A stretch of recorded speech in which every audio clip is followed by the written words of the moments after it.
Hello to people around the globe. Di anapod ko. So today's video, ang imo palupyan day, mamangag na punta ani mga maring. Uso ginibangag diri sa ko ang side day. Ikaw nga wa pa na pabangagan, okay kayo, di ba? Karang wala pa na bangagan day, ay giwo pabangag day. Kay kung magbuo ang mga pabangag nimo day, lisod jud kayo day.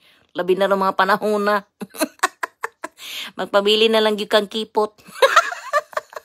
Pait ang kinabuhi karon dahil labi nagnaate mga palupyan ng gagmay pa sus Ginoo ko pati mala sa bugas. Mahal kay magpa-eskwela. Saon na lang nato ni Maring.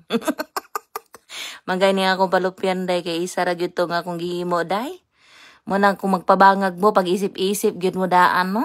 Kay lami gyud magpabangag kanunay pero pag naa na gani na sulod ay ambot bala man pila edad sa ok-ok lisod gyud kay ning ato ang mga kinabuhi karon day, mahal tanan, mahal ang tax, ambot, Ginoo ko, naunsa naman ni kalibutan, oy. O niya, dili ka kasabot, kay kanang mahal kaayo ang muadpait kag mantika, basta jung mahal lagi sa mantika day niya, ako kahilig bi ako prito, no? But anyway, bangag gid nga to ang kuan di day, nag-explain man anako din ha, pero ay na lang magpaminaw. Ari na lang magpaminaw sa akong voice over.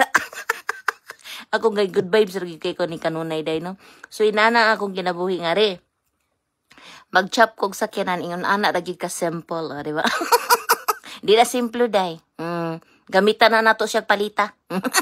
Dili oy. Kuha nang gamit diri dagang kinagamit diri.